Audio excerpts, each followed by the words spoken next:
bien avant que je l'univers, bien avant l'esprit qui plane sur la terre, bien avant que tu me formes de la poussière, tu rêvais du jour où je pourrais t'aimer. Bien avant les premiers battements de mon cœur, bien avant que je m'éveille à ta douceur, bien avant mes doutes, mes joies et ma douleur, tu rêvais du jour où je pourrais t'aimer. Tu rêvais du jour où je pourrais t'aimer. Abba, Père, je suis à toi. Abba, Père, je suis à toi.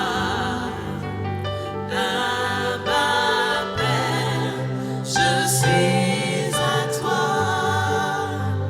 Abba, Père, je suis à toi. Bien avant que Jésus marche sur la terre, bien avant le Fils qui nous montre le Père, bien avant que les yeux sous moi soient ouverts, tu rêvais du jour où tu pourrais m'aimer. Bien avant que mon péché brise ton cœur, bien avant que coule le sang et la sueur, bien avant les clous, le froid et la douleur, tu rêvais du jour où je pourrais t'aimer. Tu rêvais du jour où je pourrais t'aimer.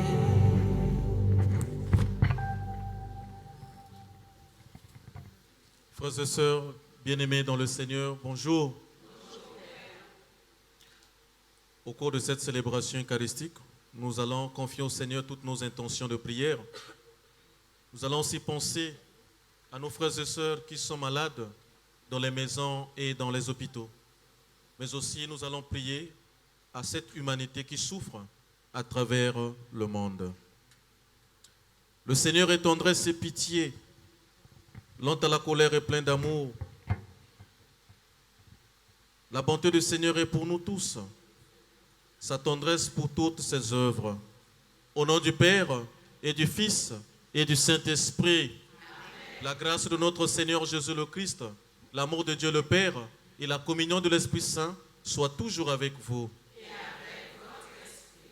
Préparons-nous à cette célébration eucharistique tout en reconnaissant que nous sommes pécheurs. Je confesse à Dieu Tout-Puissant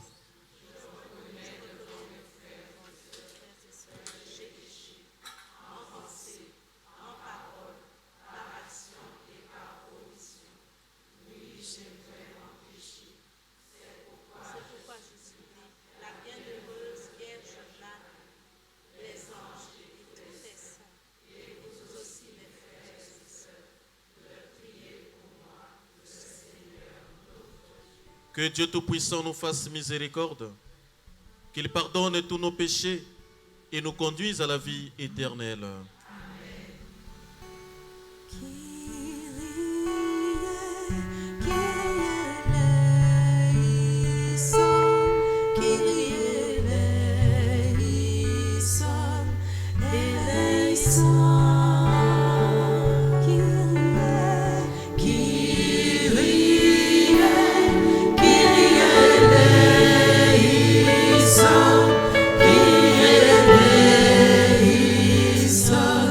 Eleison,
Seigneur Dieu, par les secours de ta grâce divine, tu nous associes déjà au bien du ciel. Alors que nous sommes encore sur la terre, nous t'en prions. Dirige-nous toi-même en cette vie, afin de nous conduire jusqu'à cette lumière où tu demeures. Par Jésus le Christ, notre Seigneur, notre Dieu, qui vit et règne avec toi dans l'unité du Saint-Esprit, Dieu, pour les siècles de siècles. Amen.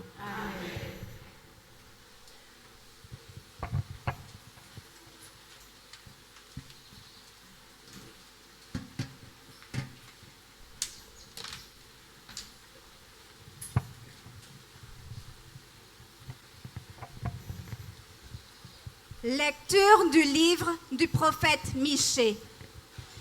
Seigneur, avec ta houlette, sois le pasteur de ton peuple, du troupeau qui t'appartient, qui demeure isolé dans le maquis, entouré de vergers.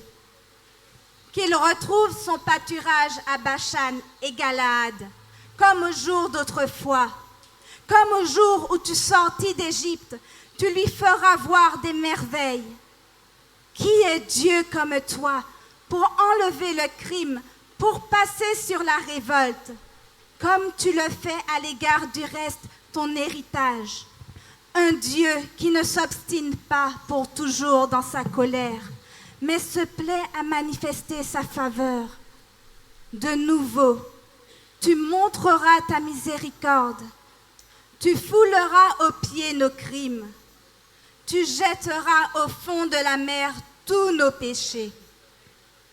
Ainsi, tu accordes à Jacob ta fidélité, à Abraham ta faveur, comme tu l'as juré à nos pères, depuis les jours d'autrefois. Parole du Seigneur.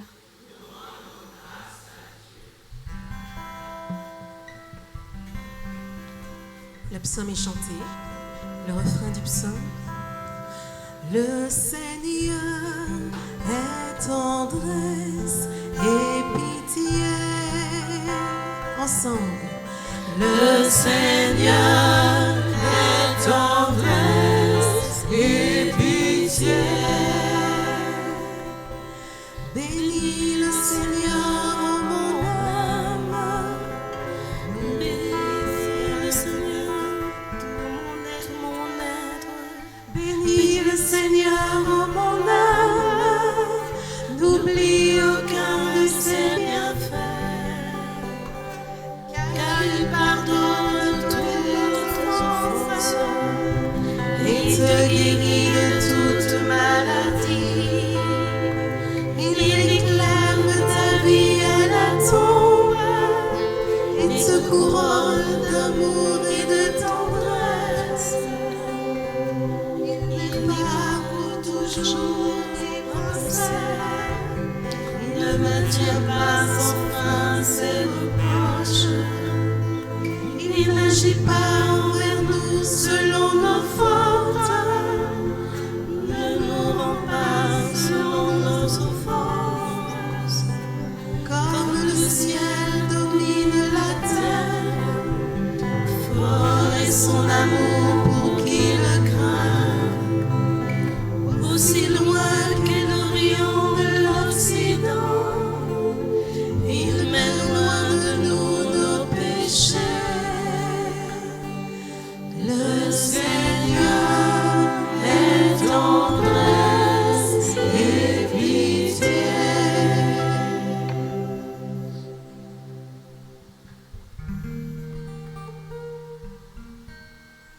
Ta parole, Seigneur, est vérité et ta loi délivrance.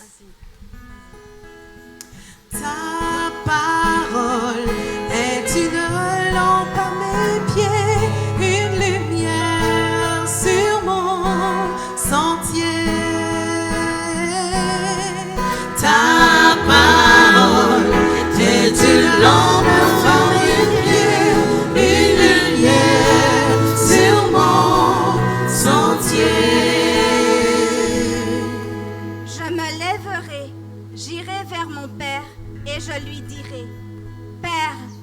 J'ai péché contre le ciel et envers toi. Ta parole est une lampe à mes pieds, une lumière sur mon sentier.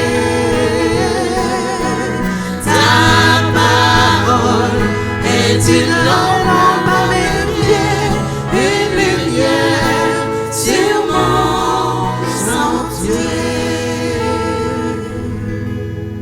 Le Seigneur soit avec vous.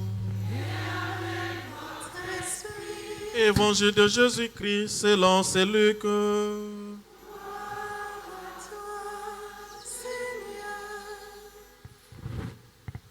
En ces temps-là, les publicains et les pécheurs venaient tous à Jésus pour l'écouter.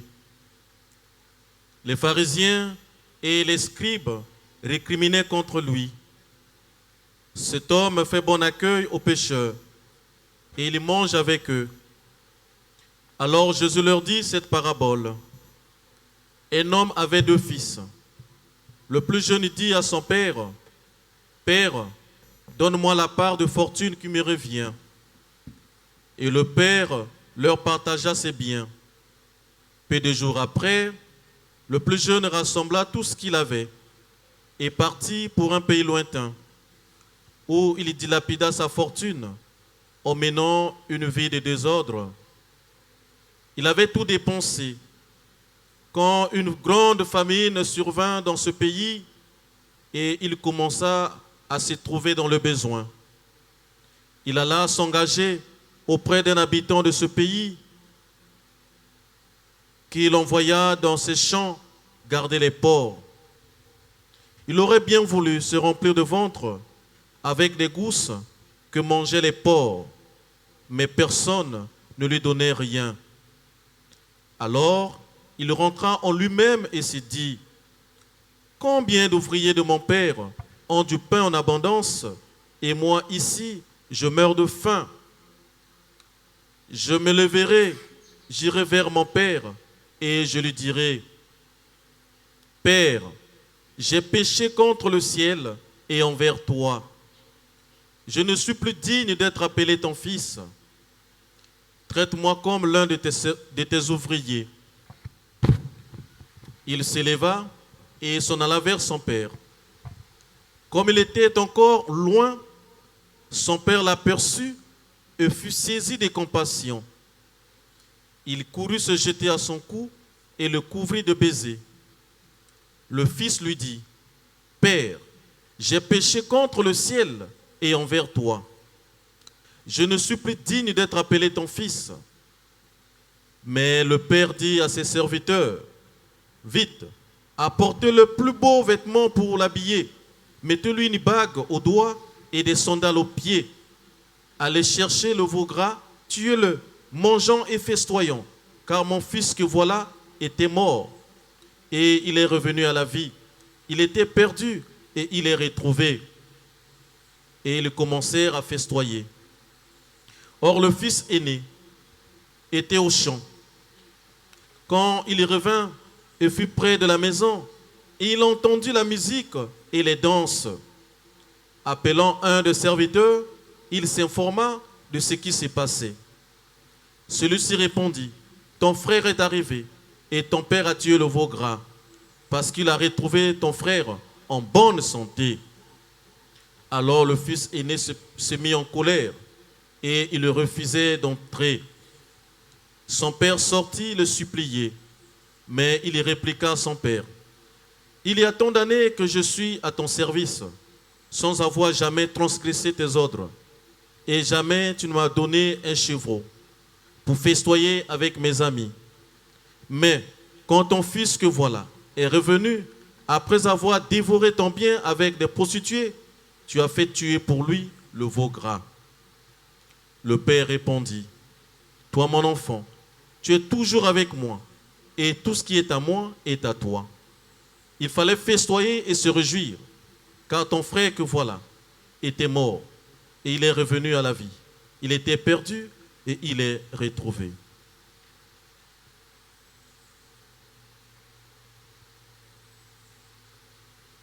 Acclamons la parole de Dieu.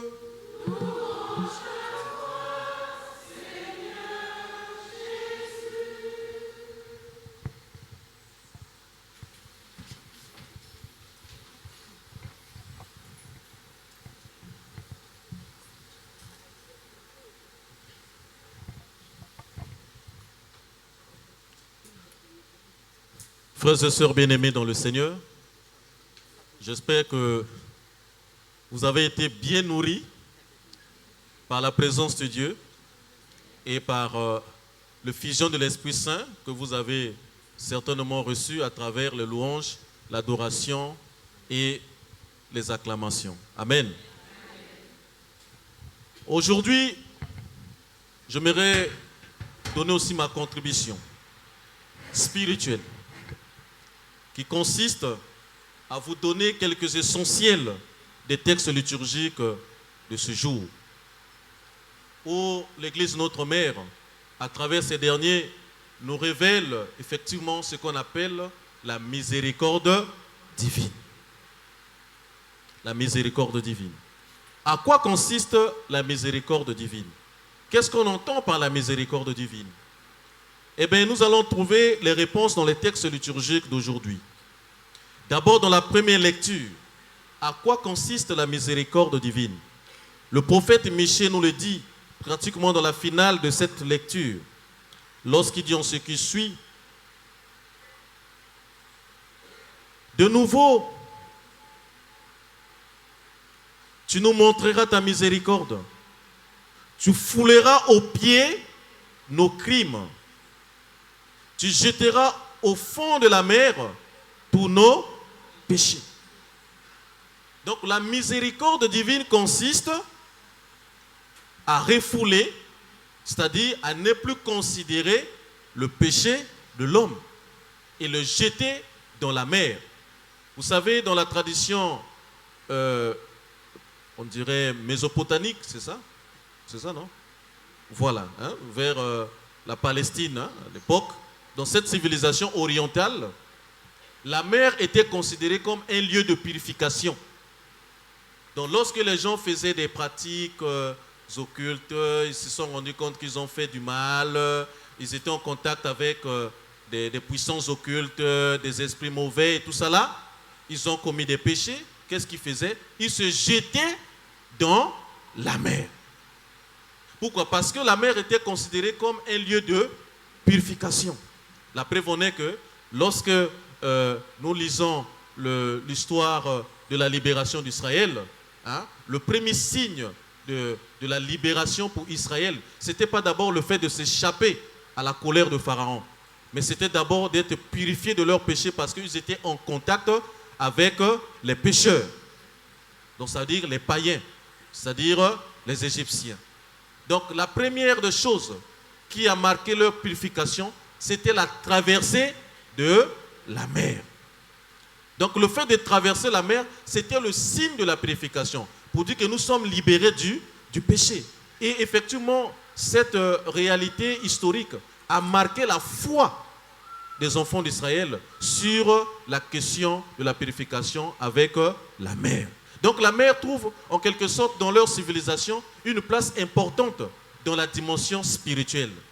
Voilà pourquoi vous allez constater que le prophète Michée revient sur ça, pour dire de la même manière que tu as effacé les péchés de nos pères par la traversée de la mer, ne voilà-t-il pas que nous aussi nous venons vers toi pour que tu prennes nos péchés et que tu jettes au fond de la mer. Et vous savez bien que lorsqu'on parle du fond de la mer, c'est la profondeur. C'est-à-dire là où l'homme ne peut pas y arriver. Même les bêtes, même les animaux qui sont dans la mer ne peuvent même pas y arriver. Donc ça veut dire que la profondeur de la mer est tellement très importante dans la mesure où, lorsque nous parlons de la profondeur, effectivement, on ne peut pas atteindre. Et lorsqu'il parle de la profondeur aussi, effectivement, dans la tradition biblique, symbolise aussi la profondeur de la miséricorde de Dieu. Amen. Qui peut arriver à atteindre la miséricorde de Dieu? Qui peut arriver à mesurer la miséricorde de Dieu? Qui peut arriver à calculer de façon mathématique, ou je ne sais pas de quelle science, la miséricorde de Dieu? Personne. Voilà pourquoi on dit souvent que la miséricorde de Dieu est infinie. De la même manière que nous parlons de la profondeur de la mer. Parce que la profondeur de la mer est infinie. Donc ici, dans la tradition prophétique, le prophète Michée nous montre tout simplement que la miséricorde de Dieu est infinie. Et chacun de nous doit faire l'expérience de cette miséricorde. Chacun de nous doit faire l'expérience de cette miséricorde. Mais comment faire l'expérience de la miséricorde de Dieu? C'est par le biais de la conversion. Et pour lui, le prophète Michée, la conversion c'est quoi? C'est le retour vers Dieu. C'est le retour vers Dieu. Voilà pourquoi, lorsqu'il parle de la conversion ici, il fait recours à l'histoire. Autrefois, Dieu avait pardonné les péchés de leur père. Mais eux, les enfants, aussi veulent faire l'expérience de cette miséricorde. Mais par le bien de la conversion. Et la conversion doit être pour nous, on pourrait dire, une réalité spirituelle qui va toucher le cœur de chacun. C'est un exercice spirituel que chacun doit faire tout au long de sa vie, jusqu'à la fin de sa vie. Jusqu'à la fin de son existence. Parce que l'homme, de par sa nature, est pécheur. Voilà pourquoi le psalmiste nous demande effectivement, en faisant l'expérience de la miséricorde de Dieu, il dit, bénis le Seigneur, ô mon âme, bénis son nom très saint, tout mon être. La sainteté du nom de Dieu, c'est quoi? C'est la miséricorde. Et chacun de nous doit bénir Dieu, c'est-à-dire invoquer le nom de Dieu. Parce que la seule façon pour nous de faire l'expérience de la miséricorde de Dieu, c'est d'invoquer son nom. Et lorsque nous invoquons le nom de Dieu, ça veut dire que nous sommes conscients de ce qu'il est. Nous le connaissons tel qu'il est. Mais qui est Dieu? Il est amour et miséricorde. Voilà pourquoi le psalmiste dit, car il pardonne toutes tes offenses et te guérit de toute maladie. Voilà ce qui consiste la miséricorde de Dieu. Il pardonne nos offenses, mais aussi il est capable de guérir chacun de sa maladie. Or, la première maladie qui marque toute l'ontologie de l'homme, ce n'est pas d'abord la maladie physique où j'ai mal au ventre, où j'ai mal à la tête, où j'ai mal au dos. La première maladie qui touche l'homme, c'est le péché. C'est d'abord le péché. Le péché constitue une maladie ontologique qui a marqué l'histoire de l'humanité depuis le commencement. Et l'homme doit toujours demander au Seigneur d'enlever en lui la marque du péché. Et c'est ainsi qu'il recevra effectivement la guérison de son âme.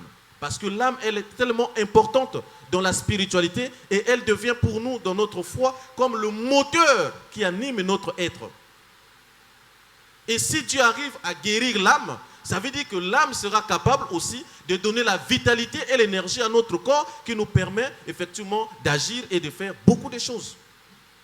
Donc avant d'abord de demander à Dieu, ce qui est important pour nous, c'est d'abord d'enlever le péché qui constitue la maladie. Et une maladie qui est condamnée, une maladie qui est damnée. Parce qu'à chaque instant que nous commettons le péché, et nous plongeons effectivement dans ce contexte. Alors, ici, mes frères et sœurs, nous allons, comme le psalmiste, demander au Seigneur de nous guérir, de guérir notre âme qui a été marquée, souillée par le péché.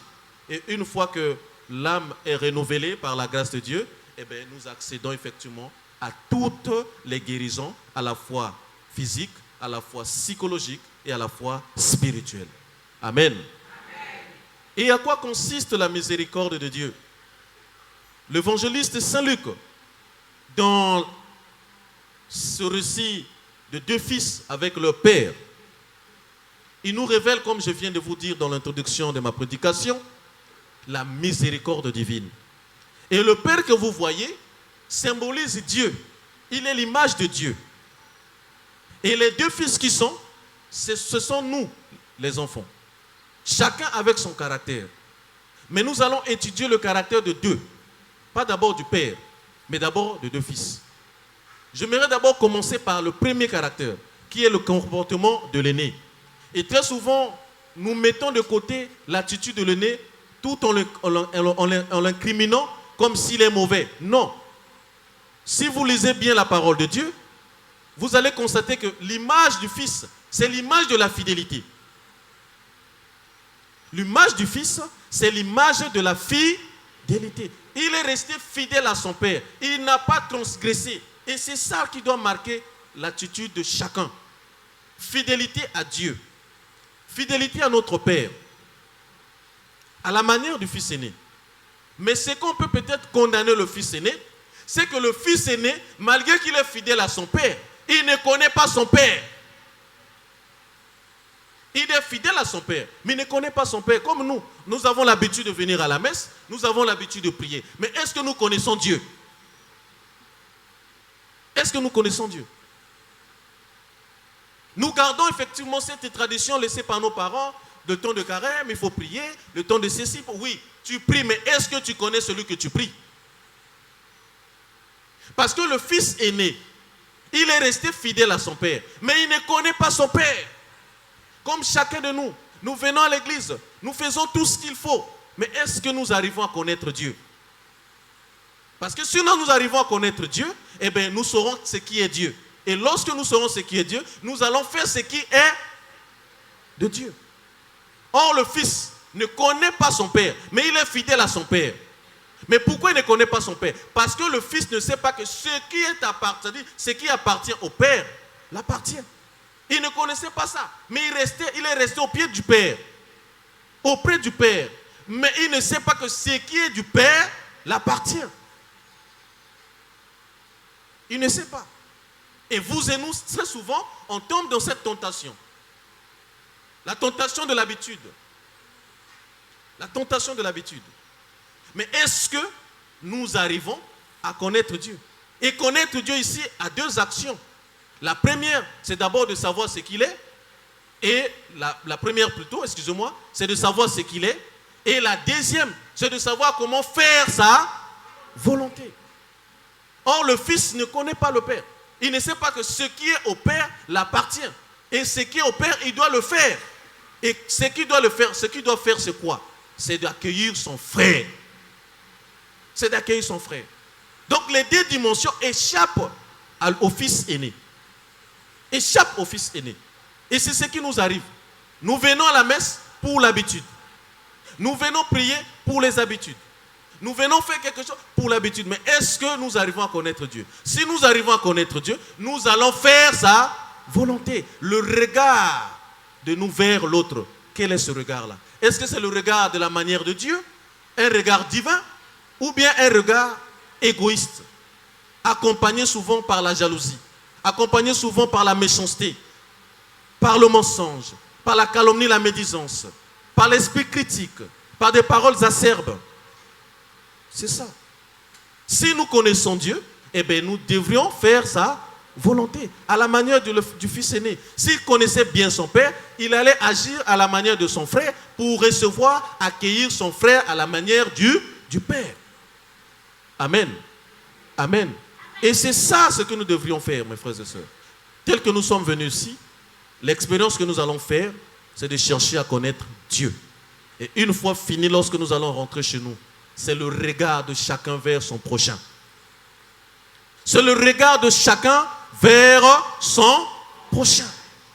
Il y a longtemps, 2 ans, 3 ans, 4 ans, on ne s'écrit pas, on ne s'appelle pas, on ne se dit pas bonjour, on ne se salue pas. Mais nous venons quand même à la messe. Nous venons quand même à la louange. Nous acclamons Dieu, nous louons Dieu, nous l'adorons. C'est l'habitude. C'est le comportement du fils aîné.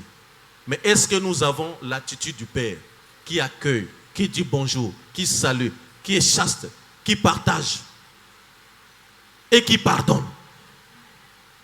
Est-ce que nous avons cette habitude? Nous avons cette attitude. Est-ce que nous avons ce comportement? Le pardon du Père, la miséricorde du Père. Nous sommes fidèles au sacrement, oui, mais l'exercice actif de ce sacrement, ça nous échappe. Et si nous ne le faisons pas, ça veut dire que en nous, nous avons incorporé l'attitude du fils aîné. Donc, à la sortie de ce temps fort, vous devrez chercher Dieu, le connaître, mais aussi faire sa volonté. C'est la façon dont vous allez connaître Dieu. C'est la façon dont vous allez connaître Dieu. Vous avez reçu l'onction? Oui, d'accord. Mais que cela ne soit pas une habitude.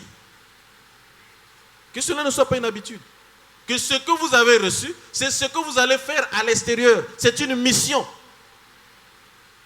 Et une mission prophétique d'ailleurs. Une mission apostolique. Une mission ecclésiastique. Et si vous arrivez à le faire, eh bien, vous allez connaître votre Père. Deuxième chose, c'est l'attitude du fils aîné. Il connaît Dieu. Il connaît son Père. Il sait bien que j'ai péché. J'ai pris conscience de mes péchés. Je reconnais que j'ai fait du tort à mon Père. Mais cela ne va pas faire à ce que si moi, arnaque, j'ai fait du mal, cela m'empêche d'aller vers Dieu, ça devient encore un péché grave. Quand je me rends compte que j'ai péché, la première des choses, c'est de chercher le visage de Dieu, du Père. Et c'est l'attitude du Fils, le deuxième. Pourquoi? Parce que la première des choses, lui connaît son Père. Il sait bien que si je viens vers le Père ne va pas me rejeter. Le Père ne va pas me demander de sortir de sa maison. Mais si je viens vers le Père, parce que je connais qui est mon Père, il est plein d'amour et de miséricorde. Et effectivement, d'abord, dans sa démarche de conversion, il a pris conscience de ses péchés. Il a pris conscience de ses péchés. Il dit non, quand j'irai vers mon Père, je me lèverai, j'irai vers mon Père, je dirai à mon Père, Père, j'ai péché contre toi et contre le ciel. C'est une attitude de la réconciliation. Tu sais bien que tu as fait du mal à ton frère ou à ta soeur par la parole. Tu restes tranquille comme si de rien n'était. Tu as blessé quelqu'un par ta parole. Tu sais bien que ce que tu as fait est mauvais, mais tu restes dans cette attitude. Tu gardes ta posture. Mais le Fils, le deuxième, nous montre comment nous pouvons vivre la conversion. La première des choses, la prise de conscience du mal que nous avons fait. J'ai fait du mal à ma soeur, j'ai fait du mal à mon frère, je reconnais et je viens lui demander pardon. C'est un geste d'humilité. Et tu ne peux pas faire une démarche de conversion sans l'humilité. Seuls les orgueilleux ne sont pas dans la démarche de la conversion. On peut venir là à la prière, mais on reste dans l'orgueil. Parce que la vraie conversion consiste à prendre conscience du mal qu'on a fait et à demander pardon. Tu as blessé quelqu'un, mais tu restes dans cette attitude. Tu gardes ta posture. Tu ne veux même pas demander pardon. Et tu attends que la personne que tu as blessée vienne vers toi pour te demander pardon. Quel degré d'orgueil. Mais tu viens quand même à la prière. Tu es toujours championne à la messe. Ta présence, oui, elle est indispensable. Mais est-ce que tu fais la volonté de ton Père? Effectivement, frères et sœurs, ce que je vous dis, c'est ce que nous devions tous faire. Prise de conscience du mal que nous avons fait et demander pardon à Dieu. Et la seule façon de demander pardon à Dieu, c'est aussi d'aller vers celui qu'on a blessé, celui qu'on a menti sur lui, qu'on a critiqué, qu'on a jugé, celui qu'on a porté victime de tous les maux. Et nous allons lui demander pardon. Et une fois que tu as fait cette démarche, tu es dans la démarche de la conversion. Et effectivement, c'est lui qui nous montre aussi que la conversion est d'abord aussi une marche, c'est-à-dire un déplacement du point A vers le point B. Le point A, c'est le péché. Et le point B, c'est la grâce. C'est la grâce. J'ai péché, mais je dois me déplacer pour aller obtenir ma grâce. Tu as péché, mais tu restes là. Tu viens quand même communier au corps et au sang du Christ. Mais tu vas encore dans la condamnation. Tu as péché. Tu ne demandes pas pardon. Lorsqu'on organise des temps de confession, tu ne veux même pas venir à la confession. Et même lorsque tu viens à la confession, on te demande de faire ta confession. Tu dis non, Père, je n'ai pas de péché. Même moi-même, arnaque, je pêche. Je suis prêtre, je pêche. Mais toi, tu ne pêches pas. Même des vrais saints qui ont marqué l'histoire de l'Église ont péché. Mais toi, tu dis, je ne pêche pas. Vous voyez combien même le diable nous aveugle. Le diable nous aveugle. Le diable nous montre que, voilà, tu n'as pas de péché. Ça veut dire que tu n'as pas besoin de la grâce de Dieu. Mais nous les pécheurs, à la manière du jeune homme, nous avons besoin de la grâce de Dieu. Voilà pourquoi lorsque nous péchons, nous venons vers Dieu. Et c'est ça même d'ailleurs votre présence ici. J'applaudis pour vous. On applaudit. Si vous êtes venu ici, c'est parce que vous êtes conscient du mal que vous avez fait.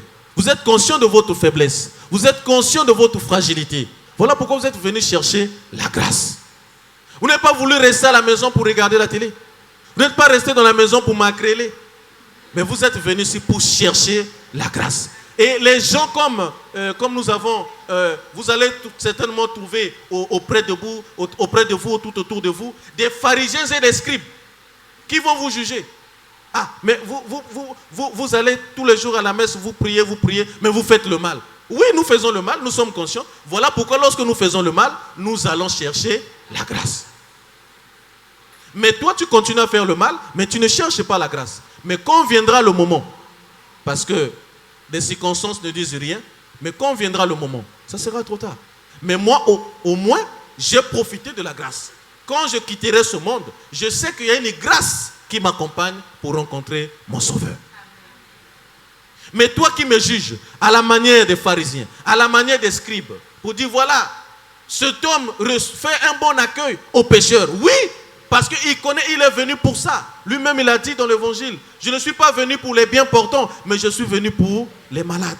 Quels sont les malades? Mais c'est ceux qui subissent le poids du péché. Et c'est nous.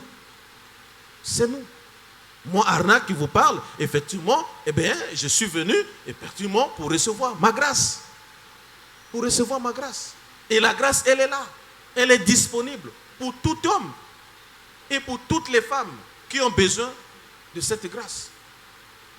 Mais il faut une démarche de conversion. C'est-à-dire de quitter le point A pour aller vers le point B.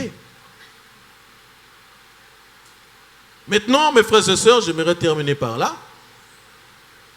À la manière du Fils, puisque nous avons regardé les deux attitudes, le frère aîné et le jeune homme. Vous allez constater, comme je viens de vous dire, que l'un ne connaît pas bien le Père. Et c'est ce qui nous arrive souvent. Nous ne connaissons pas Dieu. Pourquoi nous ne connaissons pas Dieu? J'ai 3 choses à vous montrer. Qu'est-ce qui nous empêche de ne pas connaître Dieu? La première des choses, c'est la peur. La peur. La peur. La peur, effectivement, peut t'empêcher de ne pas connaître Dieu, de ne pas faire l'expérience de sa miséricorde. La deuxième chose, c'est le doute. Lorsque tu doutes, est-ce que ça va marcher? Je viens de vivre ceci, le docteur m'a dit que non, je ne serai pas guéri, j'ai telle maladie, eh bien, par rapport à ma situation, est-ce que Dieu va faire quelque chose? Mais si je viens par exemple à la louange, à l'adoration ici, comment on appelle l'endroit? Ferme Périne, est-ce que si je viens là-bas, Dieu va faire quelque chose dans ma vie? Est-ce que Dieu va changer mon histoire? Est-ce que Dieu va changer le contexte de ma situation? Quand tu te mets déjà en question, ça veut dire que tu mets un blocage. Tu mets un blocage. Il y a un mur qui va t'empêcher effectivement de recevoir la grâce. Est-ce que Dieu va faire quelque chose pour ma famille? Est-ce que Dieu va faire quelque chose pour mon fils? Est-ce que Dieu va faire quelque chose pour mon frère? Est-ce que Dieu va faire quelque chose pour ma soeur? Est-ce que Dieu me regarde dans ma situation? Le doute. Et lorsque tu es dans le doute, tu tombes dans ce qu'on appelle le découragement. Et c'est ça, ce sont les 3 clés de l'empêchement qui sont souvent l'action du diable. C'est le diable qui met en toi ces 3 attitudes. Et si tu te comportes ainsi, tu deviens comme le fils aîné. Ça veut dire que tu ne connais pas Dieu. Tu ne connais pas Dieu. Or, si tu connais Dieu, tu sauras ce qu'il est. Ça veut dire que c'est quelqu'un qui est capable de changer toutes les situations de la vie. Là où était impossible, Dieu est capable de rendre possible. Il est capable de changer toutes les couleurs de ta situation. Que ce soit noir, que ce soit violet, Dieu est capable. Il est capable de restaurer ta vie, de restaurer ton histoire, ta famille, tes enfants, ta vie. Il est capable de le faire. S'il a fait traverser les enfants d'Israël à passer par, c'est-à-dire à pied, comment on appelle ça? La mer Rouge. Mais regardez l'immensité de la mer. Regardez l'immensité. Mais Dieu, par sa main puissante, il a fait marcher les enfants d'Israël. Ils ont traversé la mer à pied sec. S'il a fait ça hier, pourquoi il ne peut pas faire ça aujourd'hui? Nous le proclamons.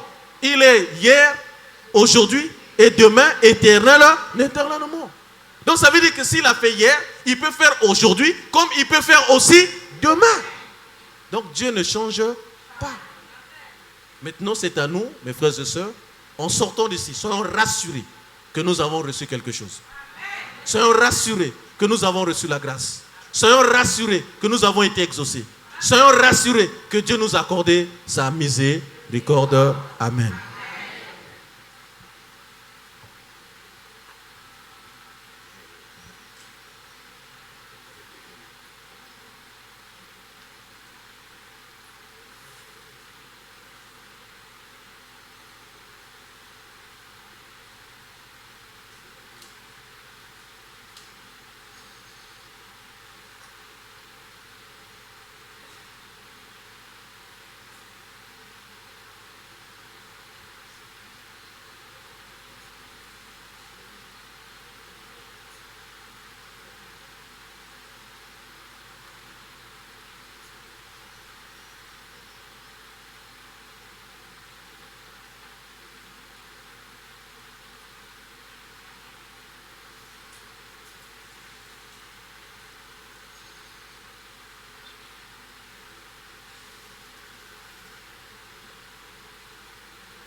Good.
Prions ensemble au moment d'offrir le sacrifice de toute l'Église. Nous t'en prions, Seigneur, que par ces mystères, la rédemption porte en nous ses fruits, nous fasse éviter tout écart dans notre vie et nous mène vers les biens du salut.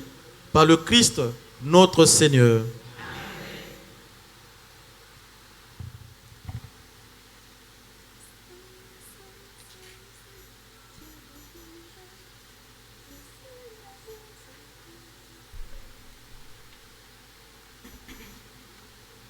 Le Seigneur soit avec vous. Élevons notre cœur. Rendons grâce au Seigneur notre Dieu. Vraiment, il est juste et bon, pour ta gloire et notre salut, de t'offrir notre action de grâce toujours et en tout lieu. Seigneur Père très saint, Dieu éternel et tout-puissant, tu offres à tes enfants ce temps de grâce pour qu'ils retrouvent la pureté du cœur, afin que l'esprit libéré des passions mauvaises, il travaille à ce monde qui passe en s'attachant surtout aux réalités qui demeurent. C'est pourquoi avec les saints et tous les anges, nous te louons, sans fin nous proclamons. Saint, Saint, Saint le Seigneur, Dieu de l'univers, le ciel et la terre sont remplis de ta gloire. Hosanna, Hosanna au plus haut des cieux. Saint, Saint, Saint le Seigneur, Dieu de l'univers. Béni soit celui qui vient au nom du Seigneur. Hosanna, Hosanna au plus haut des cieux. Toi qui es vraiment saint, toi qui es la source de toute sainteté, Seigneur, nous te prions, sanctifie ces offrandes en répandant sur elles ton esprit, qu'elles deviennent pour nous le corps et le sang de Jésus, le Christ notre Seigneur. Au moment d'être livré et d'entrer librement dans sa passion, il prit le pain, il lui rendit grâce, il le remplit et le donna à ses disciples en disant: prenez et mangez-en tous, ceci est mon corps livré pour vous.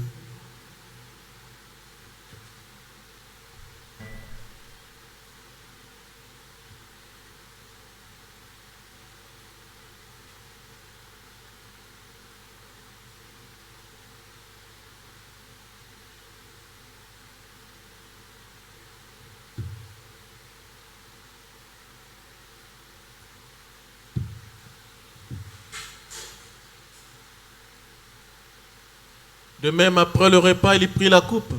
De nouveau, il y rendit grâce et la donna à ses disciples en disant: prenez et buvez-en tous, car ceci est la coupe de mon sang, le sang de l'alliance nouvelle et éternelle, qui sera versé pour vous et pour la multitude en rémission des péchés. Vous ferez cela en mémoire de moi.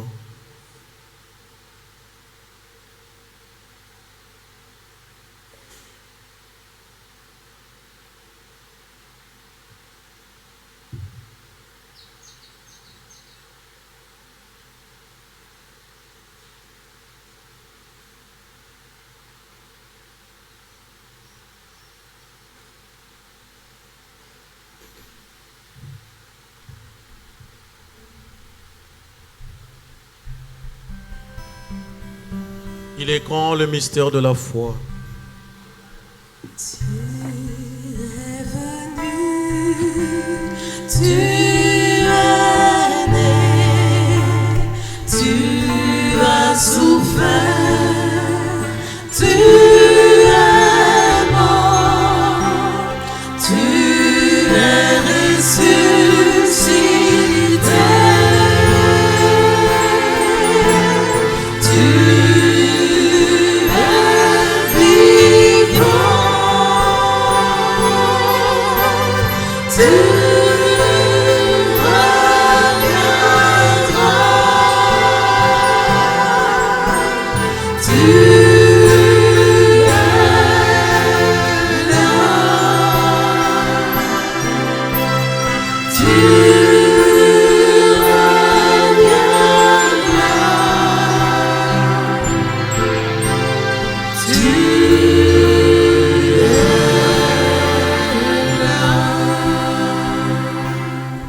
En faisant ainsi mémoire de la mort et de la résurrection de ton Fils, nous t'offrons, Seigneur, le pain de la vie et la coupe du salut.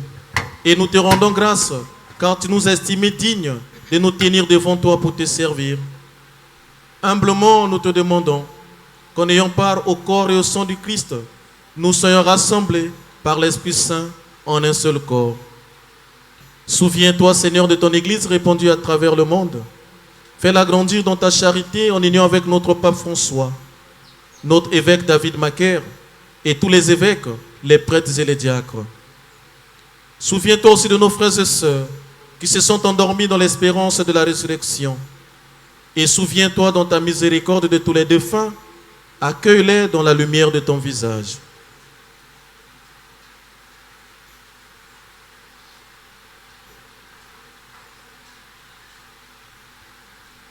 Sur nous tous enfin, pour nous tes enfants ici rassemblés, chacun et chacune avec ses intentions de prière, ses soucis, ses préoccupations et même ses projets.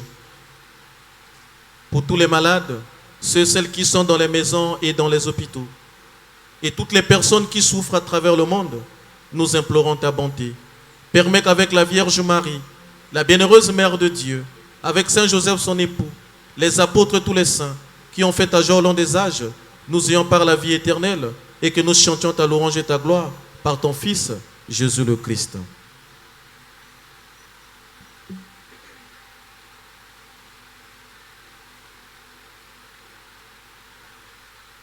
Par lui, avec qui et en lui, à toi Dieu le Père Tout-Puissant, dans l'unité du Saint-Esprit, tout honneur et toute gloire pour les siècles des siècles. Amen.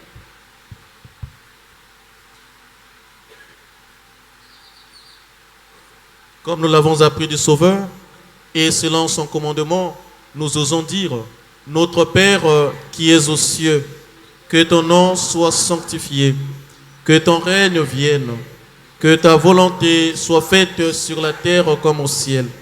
Donne-nous aujourd'hui notre pain de ce jour. Pardonne-nous nos offenses, comme nous pardonnons aussi à ceux qui nous ont offensés. Et ne nous laisse pas entrer en tentation, mais délivre-nous du mal. Délivre-nous de tout mal, Seigneur, et donne la paix à notre temps. Soutenus par ta miséricorde, nous serons libérés de tout péché, à l'abri de toute preuve. Nous qui attendons que se réalise cette bienheureuse espérance, l'avènement de Jésus-Christ, notre Sauveur.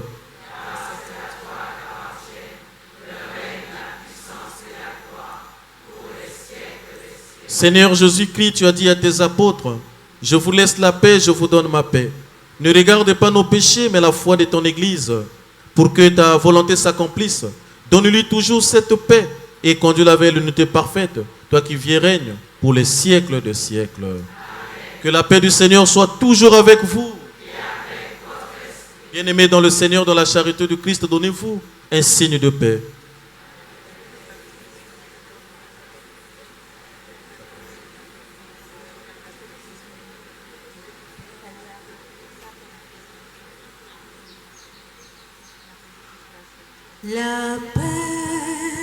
La paix, donne-nous Seigneur la paix, non pas celle qui vient du monde, mais la paix qui vient de toi, la paix, la paix, donne-nous Seigneur la paix, non pas celle qui vient du monde.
béni le Christ.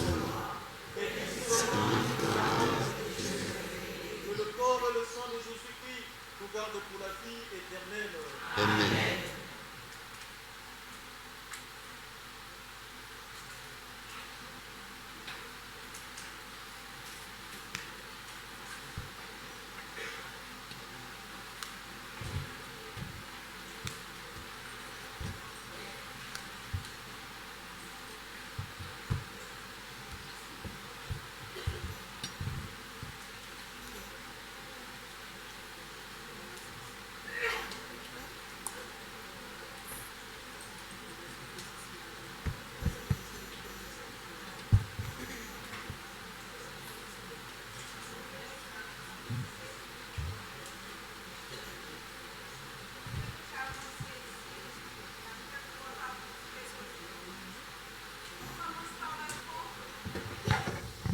Frères et sœurs, nous pouvons avancer déjà pour la communion vers le fond.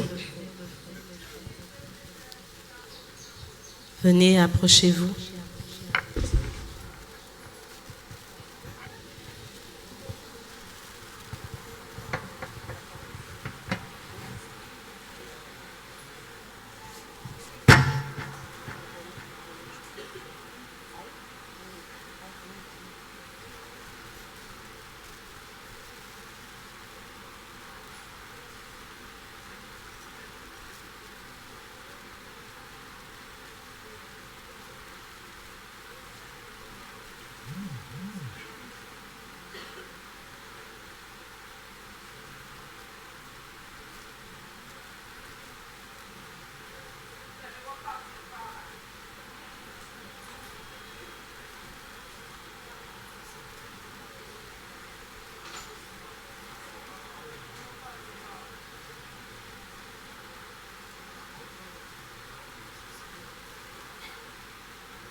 Je viens à toi, Jésus.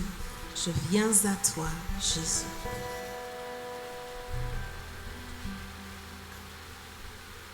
Comme l'argile se laisse faire entre les mains agiles du potier, ainsi mon âme se laisse faire, ainsi mon cœur te cherche, toi mon Dieu. Je viens vers toi, Jésus. Je viens vers toi, Jésus. Je viens vers toi, Jésus.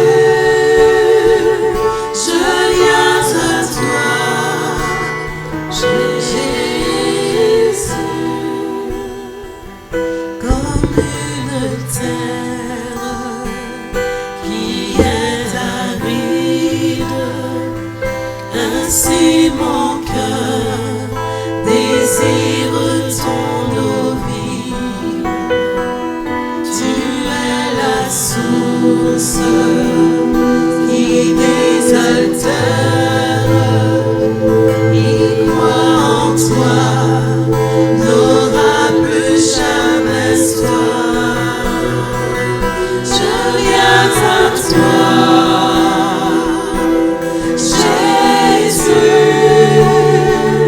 je viens à toi, Jésus.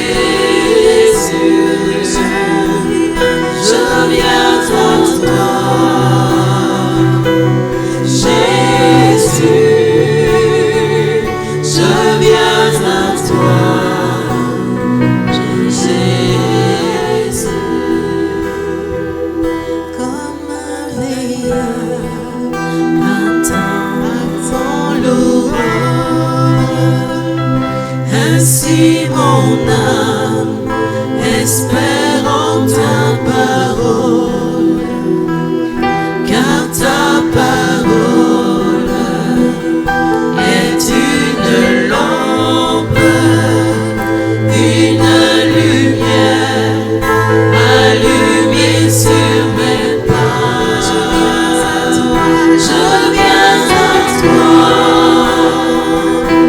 Jésus. Je viens à toi, Jésus. Je viens à toi, Jésus. Je viens à toi, Jésus. Comme l'argile se laisse faire entre les mains agiles du potier, ainsi mon âme se laisse faire, ainsi mon cœur te cherche, toi mon Dieu. Je viens vers toi, Jésus. Je viens à toi, Jésus. Je viens à toi,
aride, ainsi mon cœur désire ton eau vive. Tu es la source qui t'exalte, qui croit en toi n'aura plus jamais soif. Je viens à toi, Jésus. Je viens à toi, Jésus. Je viens à toi, Jésus. Je viens à toi.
Merci, Dieu, merci.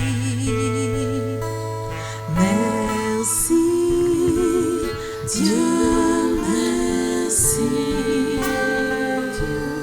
Merci, Dieu, merci.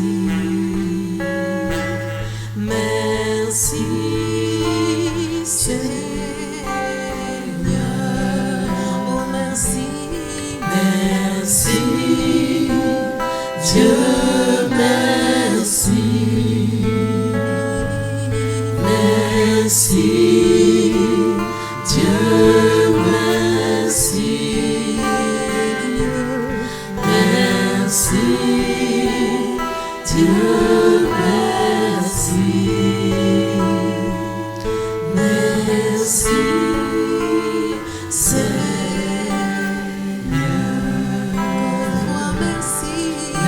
merci, Dieu, merci pour ton amour. Merci, Dieu, merci pour ton corps et ton sang. Merci, Dieu, merci. Merci,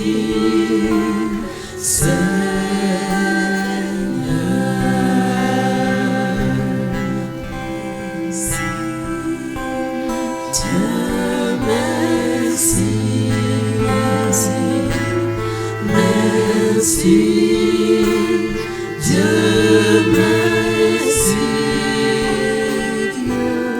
Merci, Dieu, merci. Merci, Seigneur.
Il faut te réjouir, mon fils, car ton frère était mort, il est revenu à la vie.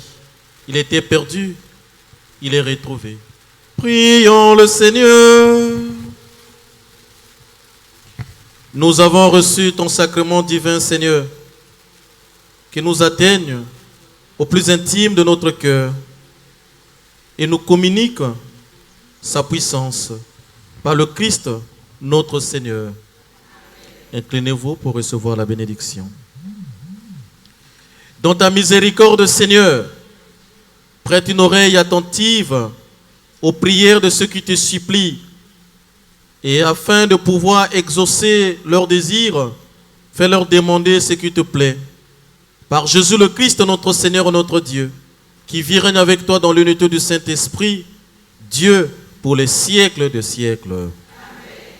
Avant de nous séparer, conseil de frères, 4 choses que vous allez mettre en pratique dès cet après-midi jusqu'à la fin de votre vie.